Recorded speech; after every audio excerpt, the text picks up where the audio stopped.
viajeros o paseantes que transitan por el Paseo de Martí habrán notado una construcción de singular estructura que se encuentra a la entrada del puerto, justo donde termina la vía, en lo que fue la tercera rotonda de dicho paseo y lugar donde el mando colonial solía fusilar a los patriotas cubanos por la independencia, hecho que un obelisco señala. El edificio frontero, aún en buen estado, es cuanto queda de la antigua zona franca de Matanzas, un enclave que en su tiempo significó un importante renglón económico para la ciudad. El edificio original tenía cierta reminiscencia a un castillo, con sendas construcciones circulares a manera de torres almenadas a ambos lados del portón de la entrada, en dos niveles rematado con astas de bandera. Al centro, sobre el remate del pórtico, una habitación cuadrada que albergaba el reloj, uno de los varios de uso público que tuvo la ciudad. Las fotos tomadas en 1937 muestran un opérculo donde habría de situarse el aparato, un monograma con 3 letras M y encima la fecha. La base de ambas torretas laterales estaba cubierta hasta un cuarto de la altura por una imitación de piedra rústica. 3 ventanas rectangulares miraban al frente del primer nivel y otras tantas en el segundo, rematadas en el arco. Los colores eran rojo oscuro con los detalles en blanco. Las puertas de cada lateral estaban una frente a la otra y al paso del tiempo el edificio no ha sufrido transformaciones mayores, si bien el reloj desapareció.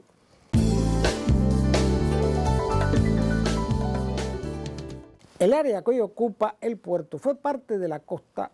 al punto que en el castillo de San Severino estaba abocado justamente a la orilla, si bien el agua no entraba en el foso. Las fotos antiguas de la fortaleza muestran el antiguo camino de acceso que en cierta medida hoy existe transformado, pero que data de los tiempos de la fundación de la fortificación. Todo ese terreno fue rellenado y acondicionado para el acomodo de buques que ya, pasado el primer tercio del siglo XX, desplazaban gran tonelaje, tanto en carga como en pasajeros.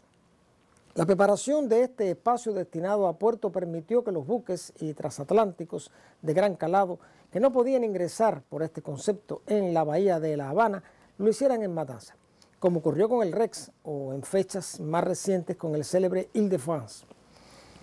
La zona franca de Matanzas se constituyó por el decreto presidencial número 490 de fecha 14 de septiembre de 1934, publicado en la Gaceta Oficial al día siguiente.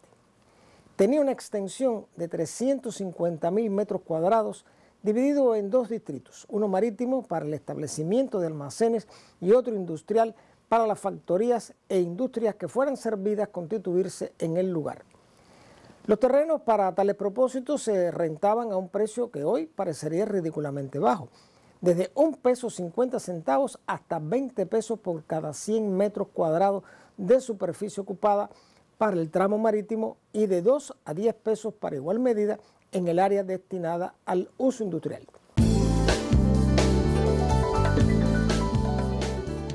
Las ventajas de la zona franca descansaban, por ejemplo, en las facilidades que brindaba, tales como la exención de aranceles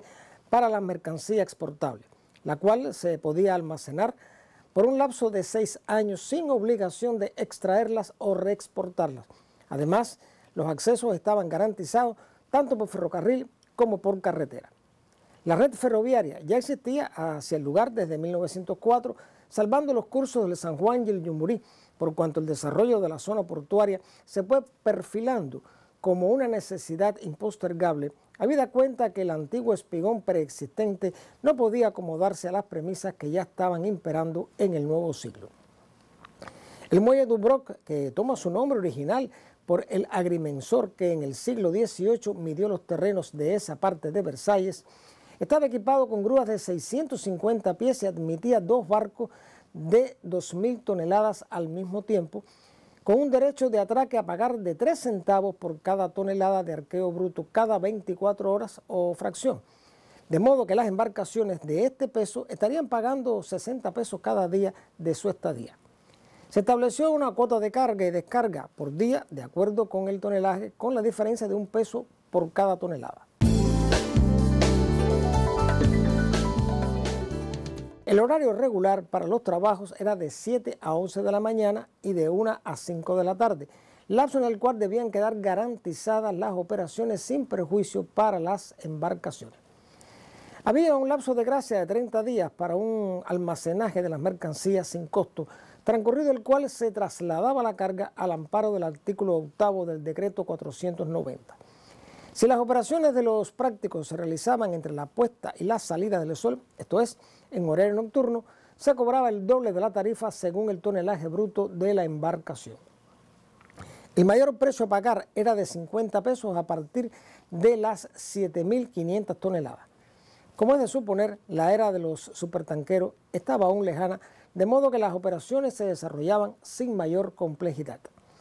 La zona franca estaba obligada a proveer de agua, provisiones y combustible a las embarcaciones surtas. Estaban establecidos los consulados de España, Alemania, Francia, Estados Unidos, Dinamarca, Colombia, Costa Rica, Guatemala, México, Uruguay, República Dominicana,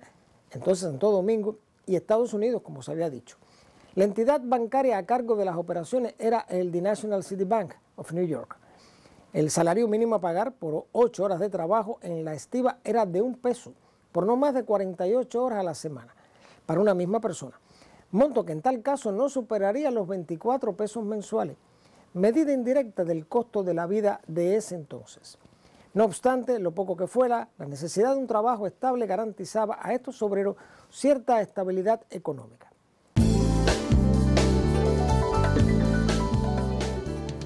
El decreto número 50 de enero de 1938, publicado ese mes en la Gaceta Oficial, creó el reglamento de la zona franca con el fin de regular el funcionamiento del enclave. Existían mercancías consideradas inadmisibles por la nomenclatura, en cuyo caso se fijaba y adoptaba una tarifa para el almacenaje a razón de 0,002 centavos de peso, si era en espacio cerrado, o de 0,001 centavo si fuera en abierto. Transcurrido el llamado término de gracia, no obstante, estaba prohibido el depósito de productos explosivos o inflamables, nocivos para la salud, o malolientes, drogas, joyas, relojes de bolsillo, estupefacientes y naipes, y otras mercancías en estado de descomposición y armas, salvo que lo fueron en casos excepcionales y en recintos señalados con especiales condiciones de seguridad.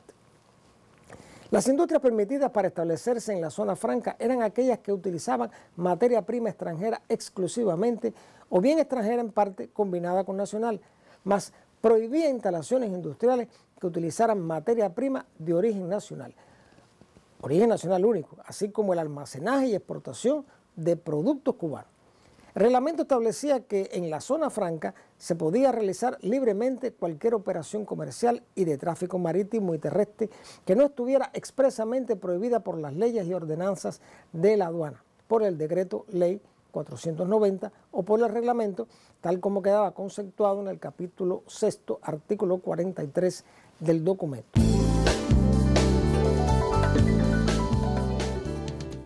Las mercancías en arribo, tránsito o depósito en la zona franca tenían por destino la importación por la aduana matancera o cualquier otra del país, la exportación y el aprovisionamiento de buques que hacían la navegación de altura, así como las aeronaves del servicio internacional, aun cuando Matanzas solo contaba con un modesto aeropuerto en las cercanías de las cuevas de Bellamar, impropio para dar cabida a los aviones de línea. Podían igualmente servirse de tales mercancías las industrias y fábricas instaladas en la zona, en un área que se estaba perfilando ya como una sección de la ciudad dedicada a la industria. La administración de esta instalación estaba dividida en varias delegaciones: el secretario de Hacienda, el alcalde municipal, la Cámara de Comercio de Matanzas, la Corporación de Prácticos del Puerto, el Centro de Detallistas, el conjunto de industrias establecidas y cada una de las colectividades personales y obreras insertas en las operaciones del lugar. Si algún lugar de Matanzas existió entre los trabajadores una verdadera conciencia de clase y sentido de pertenencia, fue entre los obreros del puerto, sabedores de estar en un punto clave de la economía de la ciudad, entre los cuales se desarrolló una singular unidad gremial frente a cualquier intento de abuso o menoscabo de derechos, razón que en cierta medida explica los detalles del reglamento en materia de salarios y jornada laboral.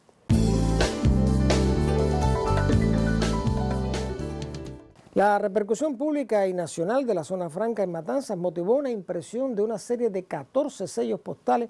con varias denominaciones desde 1 a 50 centavos en colores y diseños diversos, todo en relación con Matanzas, el puerto, la bahía y la zona. Los cambios producidos en el país a partir de 1959, el propio desarrollo de la zona industrial dentro de una planificación nacional ya en propiedad estatal, determinaron el cese de la zona franca por cuanto no respondía a las proyecciones de los nuevos tiempos, sobre todo después de la nacionalización de las empresas, fábricas e industrias privadas. Hoy la zona franca de Matanzas es un recuerdo para los que alguna vez trabajaron allí y con ello garantizaron la estabilidad de sus hogares y familias. Su existencia marcó una etapa de prosperidad para una ciudad que en la fecha no poseía un marcado desarrollo industrial. Una vez más, fue la bahía la gran protagonista callada de la selección del lugar por sus innegables condiciones de profundidad y seguridad y quizás, a no dudarlo, por ser una de las joyas de nuestro paisaje. Los invito y los convoco para un nuevo encuentro con la historia y el recuerdo, porque la memoria es la dueña del tiempo.